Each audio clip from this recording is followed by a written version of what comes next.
1939년 9월 1일 결국 독일군은 기습적으로 폴란드 국경을 넘습니다. 독일 전함이 단치 항구에 있는 폴란드 요새를 향해서 포격으로 또 시작을 하고요. 공군이 바로 출격을 해가지고 폴란드의 공군기지, 철도, 통신시설을 타격을 하는데 한마디로 하늘 제공권을 첫날부터 독일이 가져오게 됐다라는 부분이고 이제 지상군이 움직이기 시작하는데 좌우 북쪽과 남쪽에서 집단군 두 개가 크게 돌아가지고 폴란드군 주력의 퇴로를 차단하면서 포위 섬멸하려고 했던 게 독일군의 계획이었던 거고 다만 지금까지 우리가 알고 있기로는 폴란드는 백마 타고 나와서 싸워서 독일군한테 이렇게 밀렸다라고 이제 이야기를 하는데 한마디로 조작된 겁니다. 괴베스 선전반이 이걸 만든 건데 이 신화가 어디서 시작되냐면 9월 1일 날 있었던 크로얀티 전투예요. 9월 1일 날 폴란드 북부 크로얀티 마을 근처에서 폴란드 기병대가 여기서 마상 돌격을 감행을 합니다. 당시 폴란드 기병은 사실 기마보병이에요. 그죠. 내려서 예, 이게 뭐 이렇게 아니라 말에서 내려서 총하고 대전차 총도 가지고 있었고 심지어 37mm 대전차포도 가지고 있었죠. 그래서 이걸로 야무지게 반격을 합니다. 야무지게 반격을 하니까 오히려 독일군 장갑차 부대가 굉장히 큰 피해를 입어요. 그래서 퇴각을 합니다. 쉽게 말해서 폴란드 기병이 굉장히 잘 싸운 전투예요. 이게 굉장히 잘 싸웠는데 이 전투 자체를 왜곡해버립니다. 우리 장갑 부대가 있었는데 여기에 폴란드 기병이 무모하게 돌진하다가 다 죽었다. 이런 게 퍼지기 시작합니다. 무능했다, 무능했다. 순 사기꾼들아니야.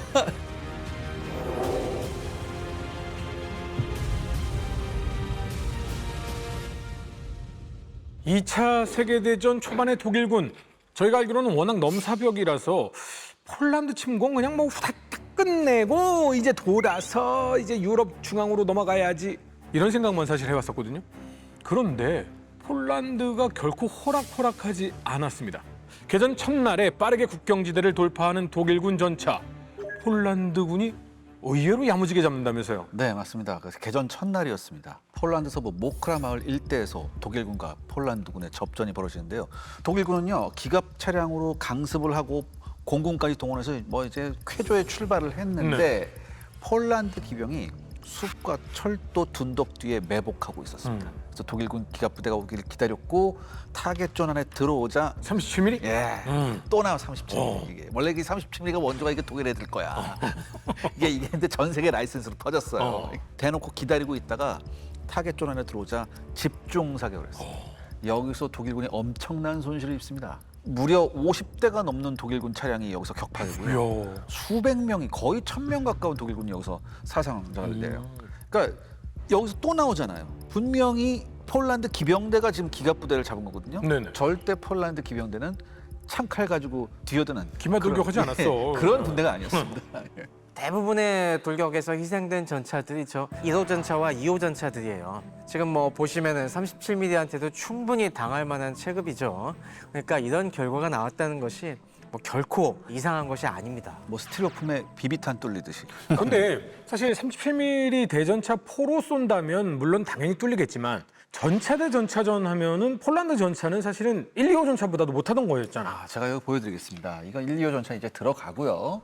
이쪽이 독일군 제4호 전차입니다. 네. 그다음에 여기 있는 게 폴란드 TKS 탱켓 전차입니다. 오토바이 사이드카하고 비교해 보시면 됩니다. 어떻습니까? 뭐 비교가 안 되네. 비교가 안 되죠. 하지만 이 둘이 맞붙은 굉장히 드라마틱한 에피소드가 하나 있습니다. 이게 개전 한 중반 무렵이었습니다. 9월 18일 날 폴란드 포시에야 마을 근처에서 이게 접전이 벌어집니다. 당시 폴란드 전차부대 오를릭 대위는요. 자신을 포함한 3대 TKS 전차가 있었어요. 근데 나머지 TKS 전차 2대는 기관총만 가지고 있었고 자신이 탄 전차만 이렇게 20mm 기관포가 있었습니다. 그런데 정찰을 하다가 갑자기 오른쪽에서 이상한 엔진음이 들린 거예요. 그래서 잽싸게 매복을 했습니다. 잽싸게 매복을 하니까 아니나 다를까 독일군의 저 4호 전차가 보무도 당당하게 쫙 오고 있는 거예요. 허준 씨 같으면 어떻게 할까요? 아예 찍소리 도는 거. 그렇죠. 엔진 꺼. 근데 일단 첫 번째 거리가 굉장히 가까웠습니다. 거리가 굉장히 가까웠고 독일군 전차는 당시 이 폴란드군 전차를 몰랐어요. 그래서 폴란드군 바로 전차 앞을 측면을 노출한 채 지나가고 있었어요. 그래서 오를릭 대위가 어떻게 하냐? 요 포탑 있죠? 네. 포탑을 조준하고 있다가 딱 한 발 쐈어요. 빵 쐈어요. 그대로 관통하고 들어갑니다. 왜냐하면 당시 이제 4호전차 B형이었거든요. 4호전차 B형의 측면 장갑이 14.5mm였습니다. 그대로 20mm 철갑탄이 뚫고 들어가면서 안쪽에서 파편이 팍 퍼졌어요. 그러니까 안에 있는 승무원들이 굉장히 많이 다쳤죠. 특히 이 4호전차가 이게 드물었잖아요. 4호전차가. 이 4호전차는 누가 타고 있었냐면은 빅터 4세 알브레이트 폰 라티보르라는 백작이 타고 있었어요. 굉장히 독일의 귀족 가문의 장남이자 계승자였어요. 그러니까 보통 전차가 야 일어나 2호 타 이렇게. 백장님이 오셨어요. 그럼 4호 타셔야지. 4호 타셔야지. 4호 타고 가다가 당한 거예요. 이렇게 되면서 전차가 멈춥니다. 전차가 멈추고 연기가 나요. 그러니까 해치 뚜껑이 열리면서 승무원 2명이 탈출합니다. 탈출해서 도망가는데 오를릭 대위 뒤에 있던 기관총을 탑재한 TKS 전차 있죠. 얘네가 기관총을 난사해서 그 2명도 처리해요. 여기까지 딱 되면 되오는데 저쪽에서 보니까 독일군의 35T 전차 2대가 또 오는 겁니다. 이 35T 전차 여기는 없지만은 덩치가 그래도 꽤 컸어요. 2호 전차보다 컸거든요. 체코제 전차였죠. 체코죠. 네. 체코에서 노획한. 그러니까 체코는 실컷 만들어 놓고 독일군 좋은 집만 있는 거예요. 근데 자기네 4호 전차도 당하고 얘가 또 잽싸게 도망가는 거예요. 그래서 이때 이 35T 전차에 타고 있던 독일군 승무원이 뭐라고 하냐면 저 저주받은 바퀴벌레 이렇게 얘기합니다. 바퀴벌레? 예.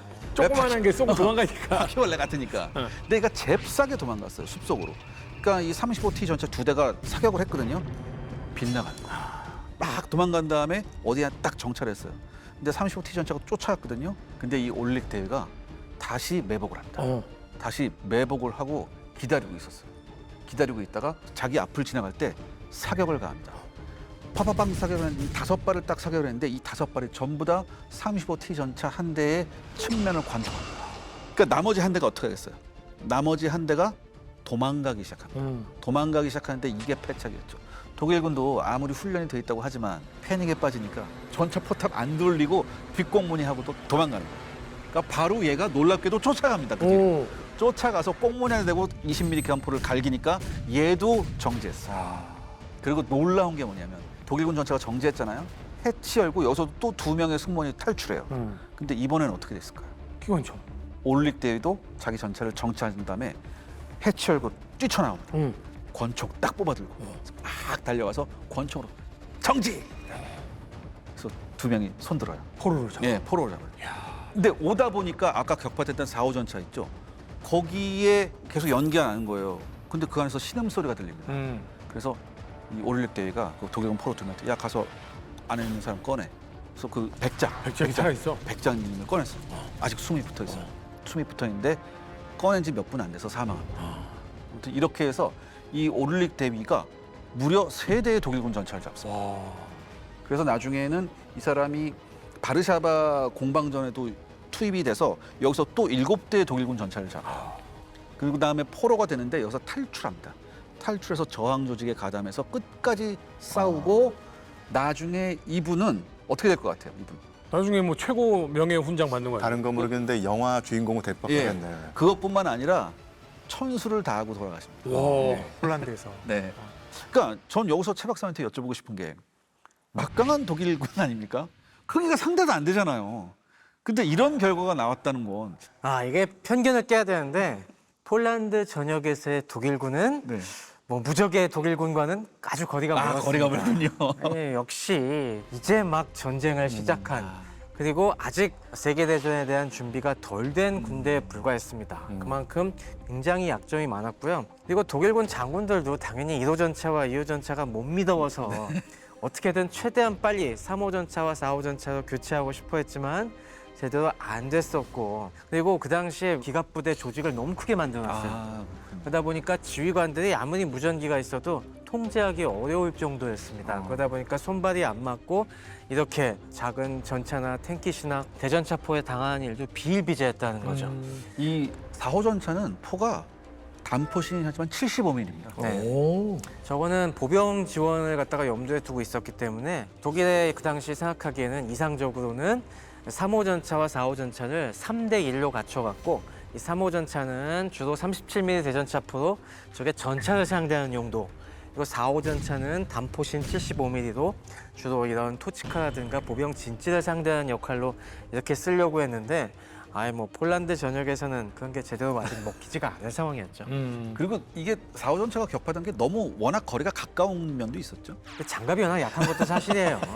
겨우 15mm 정도, 이 정도 갖고 되리라고 생각했던 거는 굉장히 큰 실책이었죠. 그러니까 장갑에 비해 포가 완전 오버스펙이네요. 초기에는 그렇게 느낄지 모르겠지만은 결국에 이런 식으로 당하다 보니까 아 이거 갖고는 택도 없다라는 게 밝혀지면서 이제 점점점 후방으로 가면 갈수록 덕지덕지 이거 붙여갖고 체급을 열리게 되고 그러면서 그나마 좀 싸울만 하게 된 거죠. 근데 제가 생각하기에 1호 전차, 2호 전차는 함량 미달이에요. 아, 전차 구성에 그러니까 문제가 있고. 독일군은 계속 그 다음 버전을 만든 거거든요. 근데 워낙 지금 없다 보니까 훈련용으로 써야 되는 1호 전차, 2호 전차도 그냥 막 전선에 밀어넣는 거죠.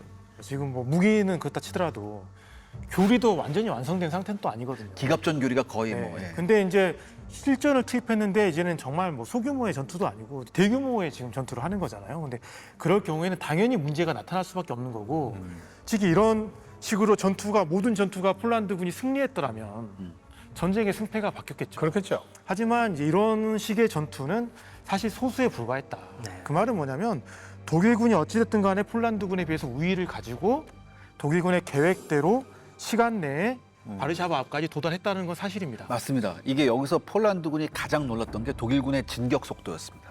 이 진격 속도 때문에 굉장히 많은 폴란드군이 제대로 싸우지도 않고 후퇴한 경우도 도망간 경우도 막 굉장히 많아요. 몇몇 영웅담이 있는 거죠. 네. 지금 저 국경지대 전투 지도 상황을 보시면 아시겠지만은 저 양익포위로 나가기도 했었지 않습니까?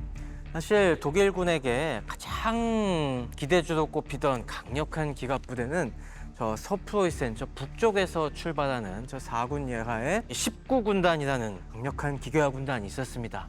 이 군단의 군단장이 누구냐 하면은 바로 그 유명한 구데리안. 하인츠 구데리안 장군이었어요. 그때 당시에 구데리아는 생각보다 지위가 높은 지위는 아니었네요. 기갑 군단장이 총감 아니라 뭐 그냥 이렇게. 전체 총대장을 할 것 같은 느낌. 아직까지는 군단장 순이었고 그리고 독일 초반부터 이 기갑전 교리에 열광했던 게 절대 아닙니다. 오스발트 루츠라든가 구데리안 같은 그냥 혁신적인 기갑 지휘관들이 강력하게 주장을 해갖고 아 이걸 좀 실험적으로 해본다 뿐이지 아직 그 위에 쟁쟁한 수많은 야전군 지휘관급들은 여전히 반신반의하고 있었어요. 그러다 보니까 의욕이 앞서갖고 어쨌건 막 이런 수많은 시행착오를 겪으면서도 쭉쭉 밀어붙이는 상황이었죠. 그래서 그 첫 번째 타겟으로 노린 것이 저 동프로이센과 서프로이센 사이에 딱 있는 폴란드군의 저 포모르제 야전군을 갖다가 다 포위 섬멸을 하고 그리고 바르샤바로 간다는 계획이었는데 폴란드군이 잘 안 걸려들 정도였어요. 그래갖고 어느 정도 그 공격을 뿌리치는 데 성공을 하고 그래서 결국에 구데리안의 19군단이 약간 이 작전 방향을 바꿔갖고 곧장 비스와강을 가로질러서 동프로이센으로 영내로 들어가 버려요.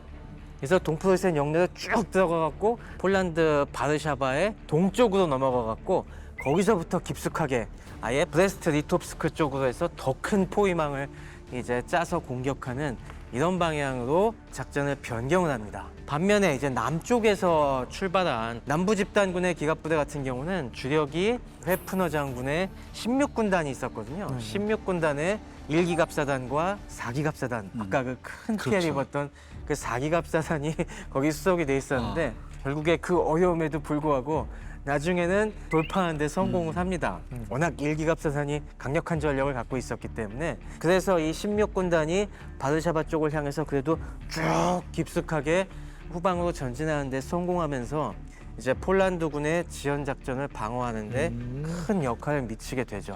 약간 그런 느낌이네요. 몇몇 영웅적 방어 작전이 성공한 우리나라에도 뭐 춘천 방어 작전이라든지 이 방어 작전이 성공하더라도 다른 라인들이 밀리게 되면 어쩔 수 없이 후퇴를 하면서 방어 라인을 맞추게 되듯이 독일의 진격을 멈출 수 없었던 상황인 거네요. 그럼에도 불구하고 우리가 폴란드군에 대한 이런 그 항전 사례를 소개해야 되는 이유는 지금까지 폴란드군이 너무 바보같이 알고 그러니까요. 말 타고 무슨 탱크를 찔렀다는 이런 소문을 지금까지도 그거 믿고 계신 분들 많을 거예요 아마. 그리고 독일군이 생각보다 초반에는 많은 시행착오를 겪으면서 네네. 한 거다. 이게 결코 전쟁 처음부터 무적의 군대가 아니었다. 결국에 뭐 저희가 항상 강조하지만은 강군의 조건이라고 하는 거는 초기에 실패를 겪으면서 빠르게 그 교훈을 습득하고 그리고 이제 새롭게 더 거듭나는 군대라 하는데 그런 면에서 적어도 독일은 전쟁 초반부터 계속 발전해오는 도상에 있었던 건 사실이죠. 네. 그럼 이러면서 지연 방어를 하면서 바르샤바가 포위되기 시작한 거군요. 네. 그렇죠. 네. 근데 여기서 또 의미 있는 폴란드군의 항전을 한번 짚어봐야 합니다. 네. 바로 이게 네, 계속 영웅적인 항전이 벌어져요. 네, 미트나 전투라고 하는 건데요. 허준 씨가 가장 좋아하는 고대 전쟁 영화가 뭐가 있습니까? 고대 전쟁 영화요. 네. 뭐 말할 필요가 없죠. 뭐죠? 삼백. 바로 이게 폴란드판 테르모필레 전투입니다. 이게 뭐냐면 39년 9월 7일부터 10일 3일간 벌어진 전투인데 이 폴란드 북동부 미츠나강 유역에서 벌어졌어요. 여기에 독일군은 누구였냐면 아까 말한 구데리안 장군이었습니다. 4만 2천 명 병력입니다. 전차가 350대, 195문의 대전차포, 108문의 곡사포, 그다음에 58문의 대포, 1000정 가까운 기관총이 있었어요. 반면에 여기를 지키고 있는 폴란드군은 720명이었습니다. 720문이 아니라 720명이요. 이게 60대 1입니다. 60대 1의 전투를 하는데 폴란드군이 이 강을 따라서 참호하고 벙커를 쭉 설치해 놓고서 독일군을 저지했습니다. 무려 60대 1인데 3일간 저지합니다. 굉장한 전투였죠. 독일군은 뭐 전차, 뭐 항공기 다 동원했어요. 그런데도 3일을 버틴 거예요. 그런데 어쩔 수 없죠. 마지막 최후의 순간이었는데 지휘관이 누구였냐면 무아디아스와프 라기니스 대위인데 이 사람이 마지막 벙커가 포위당하니까 수류탄으로 자결합니다. 자결하면서 부하들한테 뭐라고 했냐면 항복 금지다. 우리 저녁은 어디서 먹는다? 지옥에서 먹는다. 근데 다만 이 전투는 약간 미화된 측면이 있습니다. 이거는 넘어갑시다. 이거는 폴란드 시점에서 약간 미화된 거예요. 저 폴란드에서는 이렇게 나오겠죠. 항전을 했다. 그래도 무기력하게 지지 않았다. 이게 사실 독서 전쟁에도 이런 식으로 미화된 게 네네. 소련 쪽에서 미화된 게 되게 많은데 이게 19군단 전체를 막은 건 아니었고 10기갑사단이 전진하던 쪽이었는데 그쪽 진격로의 일부를 막아서 우리가 그쪽에선 좀 지지부진했는데 그 옆으로 3기갑사단이 활로를 뚫어서 어쨌건 진격은 했다. 근데 어찌됐든 간에 이 라인이 뚫리지 않았다는 게 얼마나 중요한 것인지는 전쟁사를 하시는 분들은 다들 알고 있잖아요. 저는 이 부분을 우리 현역이신 우리 심 교수님한테 물어보고 싶습니다. 이런 아까도 말씀하신 이 상모 정신 어떻게 생각하십니까? 사실 이게 뭐 전쟁의 승패를 바꾸지는 못했지만 그럼요.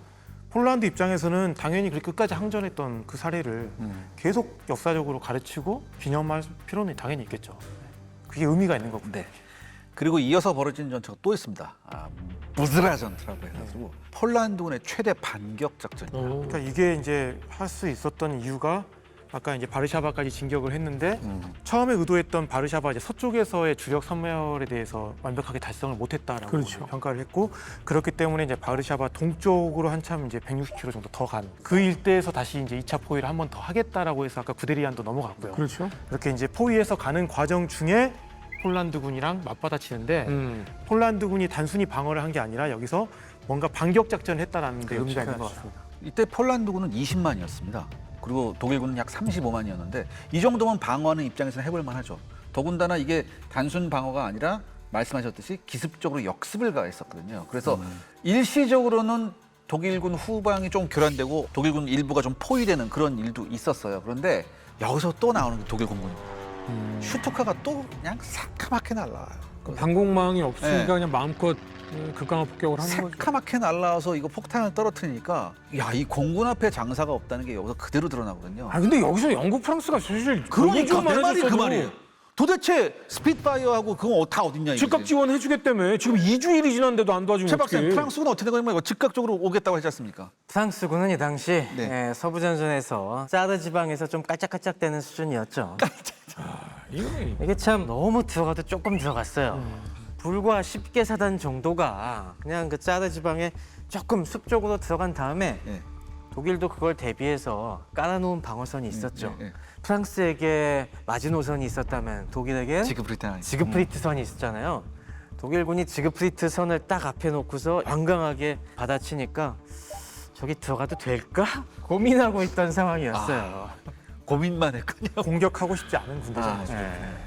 아무튼 이 부스라 전투에서 10일간 독일군의 주력의 진격을 지연시킵니다. 근데 이 10일간 무려 폴란드군 전사자가 2만이 넘어갑니다. 그다음에 수만 명의 포로가 되고요. 결과론적으로 봤을 때는 폴란드군의 사실 주력이 붕괴됐다고 보시면 됩니다. 그렇죠. 바로 이 전투에서. 네.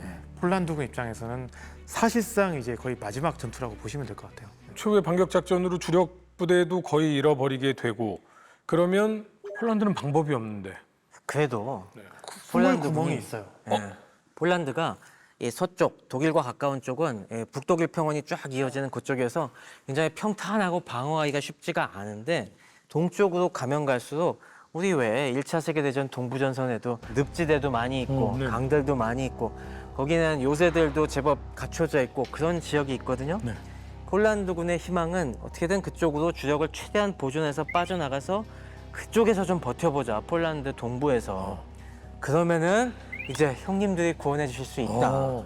그러니까 이건 마치 우리 입장에서는 6.25 전쟁 때 네네. 낙동강으로 밀려가는 그러니까 낙동강 방어선을 바라보면서 가는 거랑 똑같다고 생각하시면 돼요. 최후에 우리가 낙동강 방어 라인을 버티면서 연합군이 들어오길 기다린 것처럼 폴란드도 최후의 방어 라인을 버티면서 형님들이 들어오기를 기다리고 있는 거네요. 네. 그러면서 또 그 중간에 큰 장애물 역할을 한 곳이 바르샤바였습니다.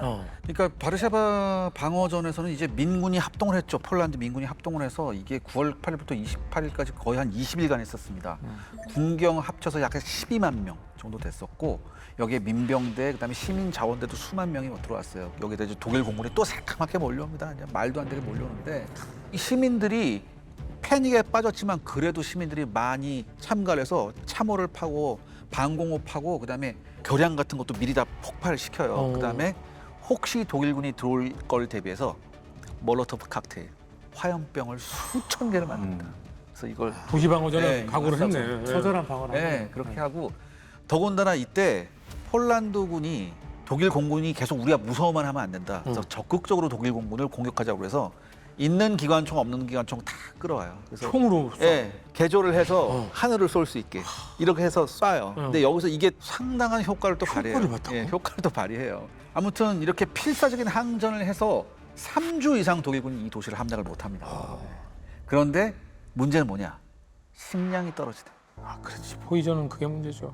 그러면서 히틀러도 그래 너네가 이렇게 저항하면은 우리가 애써서 네. 이걸 정면 승부로 장악하지 않겠다.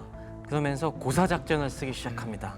이게 사실 2차 세계대전에 여러 차례 이제 반복되는 그 비극인데 포위시켜 놓고 계속 융단 폭격을 해대면서 공포를 불러일으키고 고사를 시켜버리는 식으로 응징을 하고 주력 부대들은 다른 쪽에 공격으로 나가는 거죠. 그리고 이제 포위하는 과정 중에 이미 전쟁의 승패가 결정이 됩니다. 엄청나게 큰 일이 벌어져요. 뭐요? 폴란드 입장에서는 저항할 수 있는 의지는 뭡니까? 영국과 프랑스가 도와주는 거예요. 도와주고 우리 편의 주력이 저 끝에까지 가서 낙동강 방어선에서 어떻게든 버텨주는 그렇죠. 건데 그게 다 무너집니다. 그러니까 청천벽력과 같은 네. 일이 벌어져요. 독소 불가침 조약이요. 소련이 들어온 거구나. 소련이 들어왔습니다. 소련. 우리가 낙동강을 가는데 일본이 들어온 거구나. 맞아요. 부산에 상륙한 거죠 지금. 그러니까 사실 히틀러는 좀 소련이 훨씬 빨리 좀 들어오길 원하지 않았었나요? 예, 이 독소 불가침 조약에 따라서 서로 이제 폴란드를 나눠 가지기로 했는데 사실은 우리 생각에는 뭐 소련이 그냥 좋다구나 하고 들어갈 것 같은데 덥석. 예, 나름대로 고민이 있었습니다. 네. 왜냐하면 일단 소련으로서는 폴란드 영토를 차지한다면 독일과 국경을 맞대게 되는 거잖아요. 독일과 국경을 맞대는 게 부담이 됐던 겁니다. 그래서 사실은 동부를 살려두고 폴란드군이 저항할 수 있는 거점으로 삼게 해주면은 나름대로 독일을 괴롭힐 수 있는데, 맞춤식으로. 예. 근데 생각을 또 해보니까 어차피 독일이 워낙 강력하기 때문에 폴란드를 차지할 텐데 그냥 민기적 거리면은 약속받은 폴란드 영토 동쪽까지도 이제 못 차지할 수 있으니까 고민을 떨쳐버리고 진격을 해가지고 차지하게 되는 것이죠. 정말 그 히틀러와 예. 스탈린은 항상 동상이몽을 하면서 뭔가 이게 딱 되는 게 히틀러 같은 경우도 초반에는 조금 소련이 빨리 들어와 주기를 바랬을 수도 있는데 독일군의 의외로 또 진격도 잘 되고 하다 잘 보니까 예. 나중에는 소련군이 들어오기 전에 다 차지하기 또 바랬거든요. 그러니까 어떻게 보면 스탈린 입장에서는 폴란드 힘 다 빼놓고 숨 꼴딱꼴딱 넘어가기 꼴딱꼴딱 전에. 해놓고 본인들은 정말 힘 하나 안 쓰고 최대한의 이익을 거두는. 그러니까. 그래서 어떻게 보면 이 폴란드 전역의 진정한 승자는 히틀러가 아니라 스탈린이라고도 볼 수 있을 것 그러니까 같아요. 이거죠 한마디로 옛 러시아 땅을 되찾는 굉장히 좋은 구도를 만들어야 되는데 예. 히틀러 얘기를 듣고 덜컥했다가는 히틀러의 침략에 가담하는 꼴이 되잖아요. 그리고 자기를 또 피를 예. 흘려야 되잖아요. 그 타이밍을 정말 잘 잡은 것 같고. 정말 그 폴란드 뒤통수를 맞아서 완전히 뭐 정신이 없는 상태일 텐데 예, 모델린 요새에서 최후의 저항을 하긴 했는데 네. 예, 결국은 이게 실패하면서 거의 22만 명이 소련의 포로가 되죠. 그래서 결국 이제 폴란드가 무너졌는데 그렇다고 해서 그 폴란드가 항전을 멈춘 건 아니었습니다. 일단 정치인들은 파리와 런던으로 가서 망명 정부를 세우고요. 그리고 9만 명의 폴란드 군인들이 결국은 해외로 나갑니다. 서방 쪽으로 가서요. 끝까지 항전을 이어나가는데 1940년에 결국 영국 본토 항공전이 벌어지게 될 텐데 그 당시에 영국이 결사 항전을 하는데 가장 모자랐던 게 그 파일럿이었거든요. 그 빈자리를 메워주는 사람들이 바로 폴란드 조종사였습니다. 그래서 폴란드 조종사들이 영국을 지켜내는데 적지 않은 몫을 했고요. 또한 육군 같은 경우도 그 안데르스 장군이라고 하는 군인 밑에 모여가지고 독자적인 부대를 만들어서 이 서부 전선에서 많이 활동을 합니다. 뭐 예를 들면 이탈리아에서 카시노 전투가 벌어졌을 때 이때 투입돼서 또 맹활약을 했던 부대 중에 하나가 바로 안데르스 폴란드 군대였죠. 그다음에 영국군 공수부대로 또 굉장히 많이 갔습니다. 여기서 이제 나중에 나오겠지만 독일이 이제 유대인 정책도 이제 시행을 하고 특히 소련 같은 경우 이제 카틴수 박살이라고 알려져 있는 예. 폴란드군 엘리트층 특히 군부 거의 다 데려가서 안매장하고 학살하는 사건도 벌어지죠. 그러니까 이 카튼숲 사건이 중요했던 것이 스탈린이 그 폴란드 동부를 차지했는데 이 폴란드의 힘을 빼기 위해서는 일단 엘리트를 없애야 된다는 생각을 해가지고 폴란드 장교들이 보통 엘리트 주지 아니겠습니까? 그래서 엔카베데가 동원이 돼서 카튼이라고 하는 숲에서 폴란드군 장교 지식인들 2만 명을 집단 학살을 하죠. 그리고 이제 숲에 안매장을 했는데 이게 그 나중에 독일이 차지한 다음에 거기서 발견이 돼서 이서 소련 측의 소행으로 밝혔는데 소련은 이제 딱 잡아 떼는 겁니다. 그러면서 나중에 이제 소련이 승전국이 된 다음에 이게 묻혀버렸었는데 결국 고르바초프 소련 대통령이 인정을 하죠. 폴란드에게 정식으로 사과를 하면서 어쨌든 간에 그 길고 긴 비극의 매듭이 지어지긴 했습니다. 하여튼 이 독일군과 소련군이 결국 약속된 곳에서 딱 만나는 것이 폴란드 동부 중앙에 있는 브레스트-리토프스크입니다. 거긴 참 이상하게 역사적인 장소. 네, 브레스트-리토프스크가 1차 세계대전 때 러시아와 독일 사이에 종전을 합의한 곳이죠. 브레스트-리토프스크지 않습니까? 저길 딱 공교롭게도 경계도에서 악수하고 같이 양측 기갑부대 사열을 하죠. 그러면서 그래 동지 그때 당신들이 우리한테 땅 빌려주고 그 공장 짓게 해줘가지고 우리가 이렇게 잘 컸습니다. 그쪽에서 동지들이 그 빌려준 그 기술력과 그 힘으로 우리가 또 컸습니다. 그리고 유럽에 온 걸 환영하오. 그리고 목구멍에 있던 그 가시 빼낸 거 환영하오. 이러면서 서로 이제 원하던 바를 다 성취했습니다. 이제 독일은 독일대로 소련은 소련대로 원하는 바를 성취했으니 이제 할 일을 하러 가야 되는데 독일군은 어디로 갑니까? 독일군은 지금 계속 걱정하는 게 서부 전선이잖아요. 네. 그래서 이 폴란드 전쟁이 끝나자마자 네. 부대들을 다 서쪽으로 돌립니다. 그런데 영국과 프랑스가 공격을 해오지 않죠. 아니 그러니까 중요한 게 네. 사실 쉬운 전쟁이라고 한다면 독일은 본인들이 원하는 프랑크 왕조의 그 원래 땅, 독일인들의 원래 땅 거의 다 찾았잖아요. 그러면 우리들이 원하는 건 전쟁이 아니야. 우리 원래 독일의 땅을 찾으려고 했던 거야. 니네들이 우리를 억지로 억눌렀잖아. 하고 방어 라인을 지키면 사실은 전쟁이 좀 쉬워지잖아요. 근데 이렇게 가는 게 현명한 방법 아니에요? 그래서 독일도 지금 당장 영국과 프랑스를 공격하지 않죠. 그리고 공격하지 못합니다. 왜냐하면 그 정도의 힘이 없기 때문에. 그러니까 오히려 상대가 나를 공격하면 어떡하지라고 생각해서 말씀하신 대로 방어를 어떻게 해야 되나 약간 이런 구상까지도 하고 있는 그러니까 상황인 이게 거고요. 이 배경이 뭐냐면 폴란드 전역에서의 독일군 피해가 생각보다 너무 끔찍했어요. 엄청 많았어요. 폴란드가 방어를 잘했잖아요. 그러니까 거의 항공기는 300대 가까이 떨어졌고요. 독일군이 당시에 폴란드전에 투입했던 전체가 2,700대인데 그 중에서 가동 불능이 된 게 500대예요. 그러니까 폴란드가 이 정도라면 계산을 해보니까 20%가 가동 불능이 됐어. 네. 만약에 우리가 이런 전력으로 프랑스하고 붙으면 어떻게 될까라는 공포가 확산되는 거예요. 그래서 이제 독일은 생각한 게 뭐냐면 영국과 프랑스와는 어떤 전쟁을 해야 될지 모르겠지만 전쟁은 전쟁이잖아요. 전쟁이 시작한 거잖아요. 그렇죠. 준비를 하는 거예요. 전쟁 준비. 그러면서 작전 계획도 수립하는 거고요. 그러면은 문제는 뭐냐면 1차 대전 때 왜 졌지? 영국이 완전히 봉쇄해서 내가 당했네. 그러면 뭔가 그걸 타개할 방법도 생각해야 되는 거고 정말 이제는 다양한 생각을 하는 준비 단계인 겁니다. 그러니까 곧바로 공격한다 아니면 방어한다 이런 게 아니고 그게 불가능한 거고 지금은 어떤 방책으로 어떻게 내가 해야지 살아남을 수 있을까 혹은 이 전쟁을 지속할 수 있을까를 고민하는 단계로 넘어가는 거예요. 동그라미 그리고 6시 기상 그렸습니다.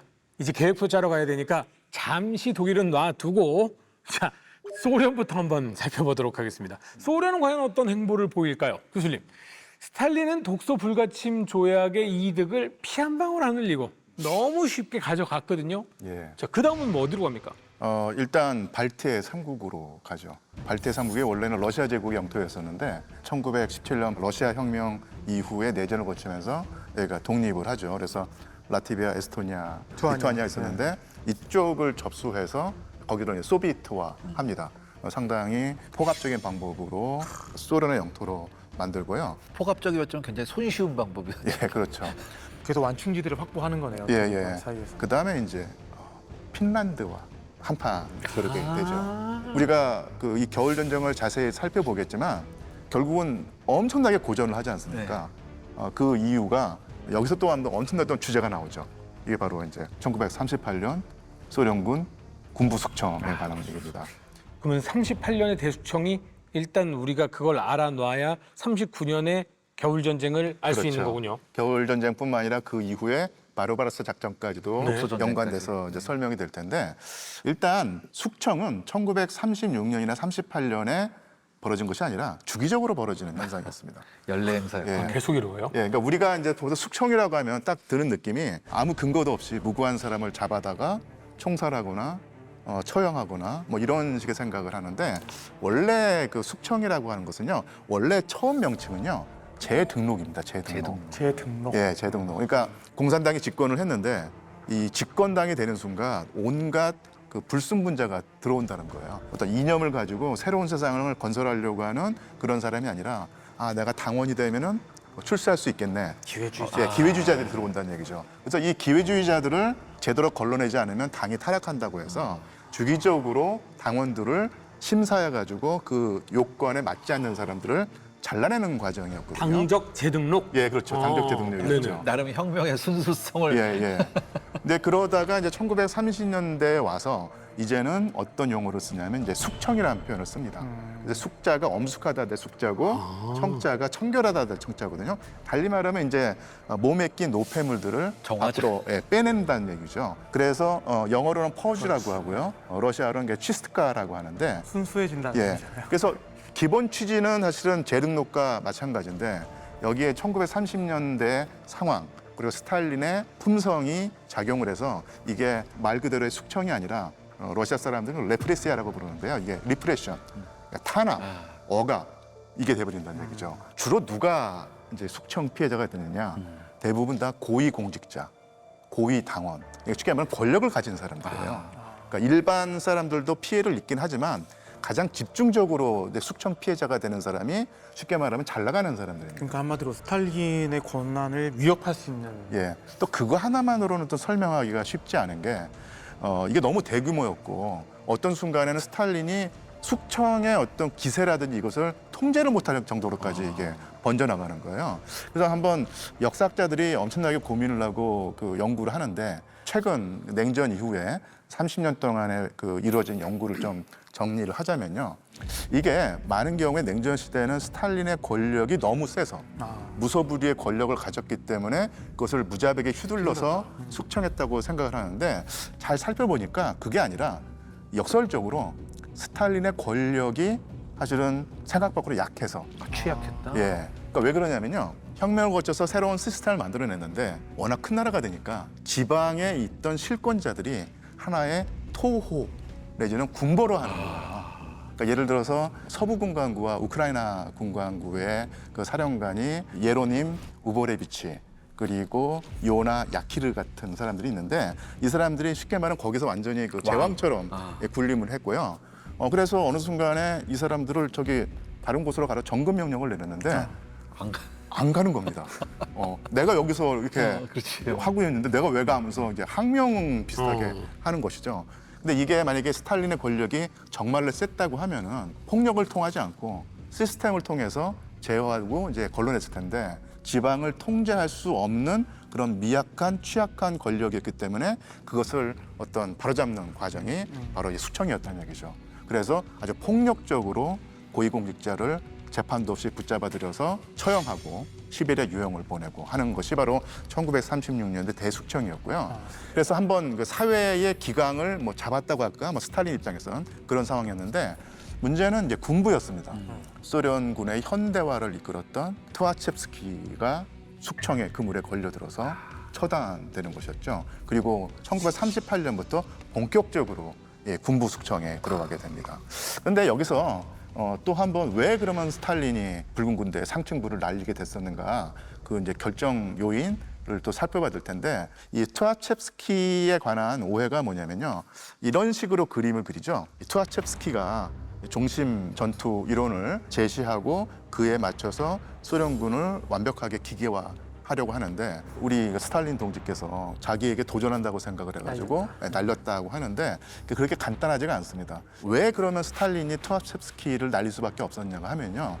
이게 그 소련 체제 내지는 하여튼 러시아의 전통적인 그 상황과 연관이 되는데 서방의 강대국으로부터 우리를 지켜내려면 군대를 키워야 되는데 군대를 키우게 됐을 때 어떤 두려움이 생길까요? 권력을 잡을 수 있다. 그러니까 쉽게 말하면 군대가 너무 커지면은 이게 문민 통제가 안 된다는 거예요. 통제불능이 되니까. 예. 그래서 스탈린의 그 생각은 뭐였냐면 소련군이 현대화된 기계화된 군대로 가는 것은 맞다. 종심 전투로 가는 것도 맞다. 하지만 그 속도가 문제가다라는 얘기죠. 그래서 당시 1936년, 37년 상황에 소련이 아무리 5개년 계획으로 현대화됐다고 하더라도 감당할 수 있는 어떤 수준이라는 게 있는데 투아첵스키가 말하는 수준으로 그걸 맞추려고 하면요. 너무 과중한 부담을 지게 된다는 얘기예요.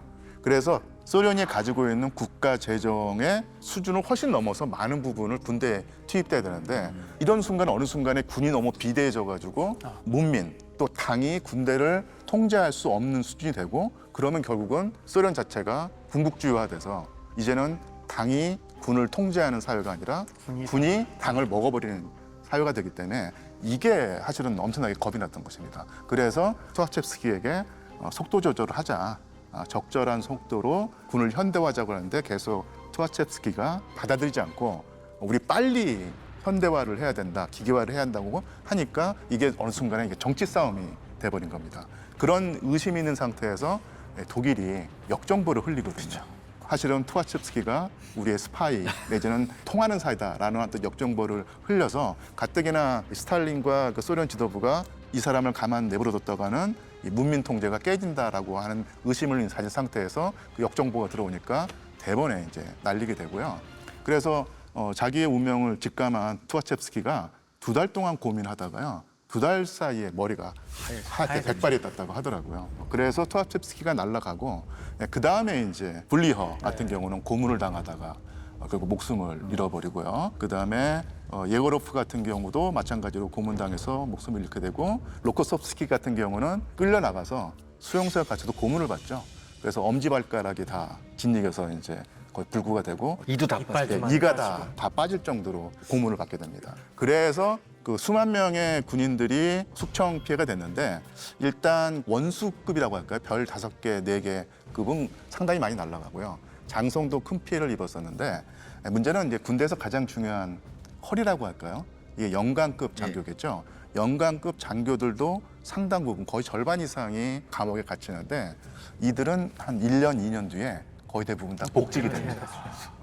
결론은 뭐냐면 이 군부 숙청으로 인해서 붉은 군대가 타격을 입는데 이것은 단지 인적 청산에 따른 그 부작용이라기보다는 더 큰 문제가 있습니다. 1937년부터 1941년 독소전쟁이 벌어지기 전까지 붉은 군대가 양적 팽창을 엄청나게 한 거예요.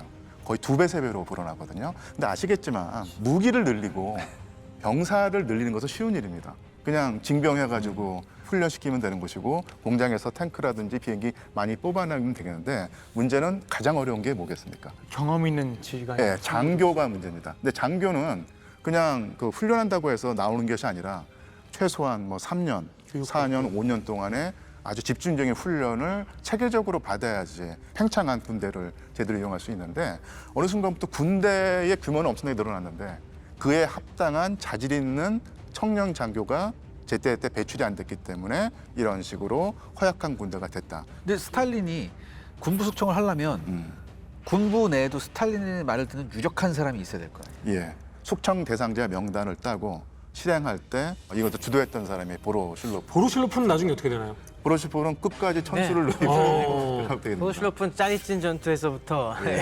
충성을 맹세했던 그 끈끈한 관계이기 때문에 그 소련군에서 굉장히 유명한 전차 이름이 보로실로프가 하나 있고 예. 그 스탈린 전차가 또 하나 있어요. 이래서 레닌이 현명했던 거야. 저거 혼자 하면 안 돼. 여러 명이 집단 지성으로 해야 돼. 결국은 스탈린 혼자 하니까 그 상황이 됐던 거야. 더 결정적으로 소련군의 전력을 좀먹었던 것은 군대 내에서 이 정치와 군사 전문 기술 사이에 균형이 깨져버린 겁니다. 그래서 투아첵스키가 계속 바랬던 것은 뭐냐면 정치가 너무 간섭하지 마라. 군사 전문가들에게 군을 맡기자. 이게 바로 현대화라고 했는데 프로페셔널. 결국 이제 투아첵스키가 날아가면서 다시 한번 군내에서 군사 전문주의보다는 당의 통제, 정치의 통제가 더 큰 힘을 발휘하게 된다는 얘기죠. 이게 바로 이제 정치지도위원회의 힘이 지위가 더 커졌다는 얘기입니다. 이런 상황에서 1939년, 40년에 핀란드와 전쟁을 해야 됐던 것이고 1941년부터는 정말로 그 막강한 독일군과 전쟁을 해야 됐던 상황이죠. 반대로 얘기하면요. 사실은 독일군은 10만 명으로 군 자원이 제한돼 있었어요. 그런데 자, 이제 우리 전쟁 준비하자라고 하면서 급격하게 군의 숫자를 늘렸습니다. 이렇게 숫자를 늘렸음에도 불구하고 재무장 이후에 전쟁을 바로 시작했는데도 지휘부의 문제가 거의 느껴지지 않을 만큼, 물론 초반에 뭐 전투에서의 여러 가지 문제점은 발생했습니다만 커다란 문제점은 발생하지 않았어요. 그리고 빠르게 적응을 해 나갔습니다. 이런 바탕은 어디에 있을까요? 이제 모든 군대가 팽창하게 될 때는 급격한 승진을 하게 되면서 이제 훨씬 더 큰 부대의 지휘를 맡게 되잖아요. 그런 거에 대비해서 우리가 독일 임무형 지휘 얘기할 때 항상 강조하는 게 뭡니까? 차상급 제대의 부대 지휘 임무가 주어지더라도 그걸 얼마든지 떠맡을 수 있게 미리 관련된 교육을 시켜놓는다고 하잖아요. 베르사유 조약에서 장교는 4,000명으로 축소가 됐지만은 그때 국가방위대를 맡은 한스 폰 젝트 장군이 우리 독일군은 언젠가 다시 부활해야 될 존재이다. 그러니 그때를 대비해서 언제든 시대의 부름이 오면은 다시 몸집을 불릴 수 있게 단단히 준비를 해놓자라는 그 아주 철저한 계획을 갖고 장교단을 조직했어요. 그때 국가방위대에 남길 4,000명을 할 때 거의 한 명 한 명 골라 뽑았다는 얘기도 있잖아요. 그리고 로테이션도 아주 잘 시켰어요. 그 4,000명의 풀 안에서도 너는 충분히 뭐 웬만큼 했다. 그러면은 예비역으로 딴일하면서 기다리고 있고 그 다음 또 차세대 인력들을 뽑아서 교육을 시키는 작업도 하고 그리고 거기 4,000명 안에 들어온 장교들이면은 참모 장교 수준의 교육까지도 다양한 고등교육 기회를 주면서 얼마든지 대임을 맡길 수 있는 이런 식의 아주 철저한 관리를 했던 게 차이였던 거죠. 그 10만 명을 정말 최정예로 그렇죠, 그렇죠. 위관급부터도 대학 졸업장 없이는 장교로 지원조차 안 되는 거예요. 그래서 이제 자위대가 정말 이제 일본 헌법이 바뀌어서 정식 군대가 돼서 팽창을 했을 경우에 마치 당시 독일 국방군처럼 10만 명이 팽창을 했을 경우 어떻게 될 것인가를 놓고 봤을 때 자위대도 비슷하게 갈 수 있다는 우려를 많이 했었죠. 그래요? 병사들은 당장 징집을 하면 되잖아요. 근데 기존에 있던 그 병력 10만 명이 그때 당시의 병사들 같은 경우는 이제 부사관이 되는 거고 그렇죠. 위관급은 영관급 역할을 맞아요. 하는 거고 하나씩 올라가는 영관급은 이제 장군 역할을 하는 거고 그렇게 하나씩 올라가서 팽창된 군대가 됐음에도 불구하고 질적으로 떨어지지 않게 된다는 거죠. 근데 그 대표적인 케이스가 바로 이 독일군이었다. 근데 그거는 10만 명을 최정예로 관리하면서 말씀하신 대로 차상급 역할까지 할 수 있는 정도로 정예화 시켜놨다는 게 교육을 핵심인 것 그렇게 다 같습니다. 시켰죠. 네. 우리가 흔히 장교 자원만 중요하다고 생각하는데 부사관들 굉장히 중요하거든요. 우리도 항상 군대에 살림 허리지. 떠맡는 거는 가장 중요하죠. 원사님들이잖아요. 그럼요. 그래서 독일도 마찬가지로 주임원사 같은 역할들을 갖다가 굉장히 1차 세계대전 때부터 아주 경험이 풍부한 자원들을 만들어갖고 나중에 신병 훈련할 때 결국에 신병들 다 잡는 역할들은 그분들이 해야 되는 그럼요. 거잖아요. 그런 역할에서도 굉장히 신경을 많이 썼죠. 쉽게 말해서 고위 장교는 머리고 병사들은 다리인데 몸통을 이제 부사관 역할 초급 장교들이 해줘야 됩니다. 우리나라 하사관 여러분들도 그렇고 유가급 장교 여러분들도 그렇고요. 10사람 역할이 아니라요. 아마 20-30명 역할은 지금 다들 하고 있을 겁니다. 새로 들어오시는 분들도 많지 않고요. 나가시는 분들은 많고요. 이분들 대우 좀 잘해줬으면 좋겠습니다. 맞습니다. 또 그런 분들이 독일 같은 경우들은 뭐 유출이 되지 않게 그런 면에서 관리를, 굉장히 많이 신경을 썼던 것이 사실이고 그리고 또 시기가 그렇게 길지 않았죠. 그것도 막 30년, 40년 오래 가면은 제대로 안 됐을 텐데 한 세대 사실 이내에. 1차 세계대전과 2차 세계대전의 간격이 길지가 않아요. 그렇죠. 불과 20년 사이고 재무장에 돌입했던 거는 불과 1차 세계대전 종전 15년 이내였거든요. 그러니까 너무 폐단이 오래 썩어 들어가기 전에 또 재무장에 착수했고 하지만 또 우리가 또 간과해서는 안 되는 부분이 독일군이 그렇다고 해서 순탄하게 이 군 확장에 잘 되기만 했느냐? 그건 아니에요, 역시. 소련군처럼 팽창 속도가 커지면은 어쩔 수 없이 문제가 많이 발생합니다. 질적 저하가. 독일군도 이제 점점 예비역들 소집하면서 현역 사단을 늘리면서 여러 가지 문제들 많이 발생해요. 당연히 옛날에 활약했던 한 군대 제대한 지 10년, 20년 된 그런 예비역 장교들 소집해서 메꿔 넣고 하면서 당연히 거기서도 공백들이 많이 있었고 여러 폐단들이 나오긴 했지만은 다른 국가 군대에 비해선 훨씬 양호했다. 항상 상대적으로 생각해야 됩니다. 그렇죠. 네, 맞습니다. 문제는 어디나 발생합니다. 네. 이게 뭐가 문제? 안해가 아니라 문제가 뭐지? 이거 방법을 찾아봐. 이게 더 발전할 수 있는 군대가 되는 방법이 아닐까 싶습니다. 스탈린과 소련 지도부가 핀란드를 신경 쓸 수밖에 없었던 이유가 레닌그라드의 방위와 직결되는 문제거든요. 소련은 예, 그냥 국경지대에서 그냥 겁을 한번 확 주면 금방 깨갱깽하면서 항복할 것이다. 쉽게 생각한 거죠. 예, 호언장담했다고 합니다. 아니 그럴 거면 만네르하임 방어선을 구축을 안 했겠죠. 만네르하임 방어선이 겉에서 보기에 허접해 보이잖아요. 그게 문제인 겁니다. 이게 마지노선이 아니라니까요. 그러니까 무슨 요새 같지도 않잖아요, 사실. 네. 소련군이 1차 대전 때 러시아군으로 돌아가 버립니다. 특정한 목표가 없이 그냥 전선 전체에 대한 무차별 포격을 하니까 핀란드군은 별로 피해를 받지 않았고요. 또 하나 이제 소련군의 장점은 사실 항공 지원이죠. 근데 문제는 보이지가 않아요. 소련군이 가다가 속수무책으로 매복 공격에 당하기도 하고 이제는 핀란드군이 소련군을 갖고 노는 상황이 진행이 되는 거죠, 지금. 핀란드군 하면 역시 이 소총 사격 실력이 있다. 스나이퍼. 특히 여기서 전설이 된 인물이 있죠. 시모 하이야라고 부르는 사람이 있는데 목격한 소련군들이 뭐라고 하냐면 어디선가 번쩍하면 한 명씩 죽는다. 하얀 죽음이라고 부릅니다. 하얀 죽음의 사실. 공식 정가만 505명입니다.